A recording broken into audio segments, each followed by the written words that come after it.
Welcome to TwoQuestions.tv. Today I'm talking about wrapping up your year.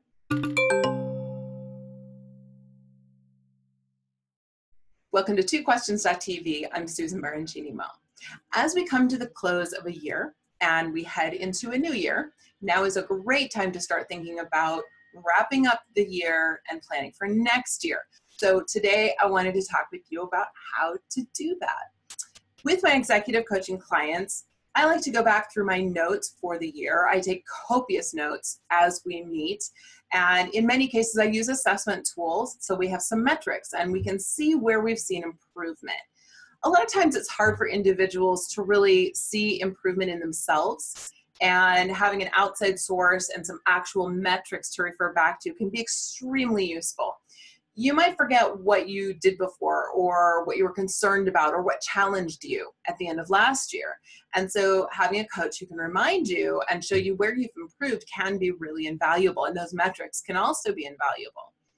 But it's not just about looking at improvement. It's also looking at what worked, what didn't work, what you found useful and helpful, and what you didn't find useful and helpful in your evolution and growth. And looking at what mistakes you made and what you learned from them. Then you can start to pace out the next year. You can start to plan for that. And we're actually going to talk more about that on January 1st. So stay tuned because I don't want you to get too far ahead. We're just talking about wrapping up the year today. Now, this year has been very interesting for many reasons, and you might have had some tough moments. We all have tough moments. That's okay.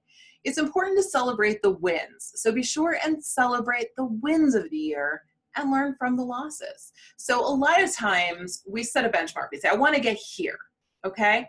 And maybe we're starting from here and we got here. And we didn't make it to our benchmark. Maybe we got here. Most people will pay attention to this gap and go, I failed. A lot of people will pay attention only to that space and say, I'm deficient, I didn't succeed, I didn't do what I set out to do. I only got this far.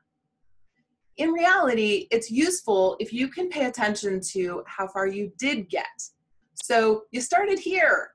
Look how far you've come. Did you make it here? No, but look how far you made it. You got so close. And there's still room for growth. There's still room to get to the next level for next year. That's okay. So celebrate this as a win and learn what you need to do to get to the next level. Sometimes the things that you need to get to one level are not the same things. Skills, personality traits, characteristics, they're not the same things that you need to get to the next level. So maybe you did everything you needed to get here. Great. Wonderful progress. Great to celebrate. Now you might need to do a little more to get here. That's okay. That's a project for next year. We'll talk about it on January 1st. Tomorrow will be a great example of this process, the whole process actually, because I'm going to be talking about wrapping up my own year with this show and what my plans are for next year, including the lessons I learned, who's coming on the show in January, and talking about where I fell in my goals for the show. So did I achieve all my benchmarks? Were there benchmarks I wanted to achieve that I didn't achieve? And how I perceive that. So stay tuned for that. Come back for that show tomorrow. So you can see this whole process really in live action. Because it's the show and the show is a little bit brief, we might not do the whole thing on the show, but you'll at least get a sense of how I work in that capacity for myself so you can see how to apply it for yourself. Until then, you've got a little homework to do. So start thinking back over the last year, process what worked, what didn't work, what goals you achieved, how much you have yet to achieve, and what else you'd like to accomplish in the next year. But be sure to celebrate those wins and those learning moments. Thanks for watching. I'll see you next time.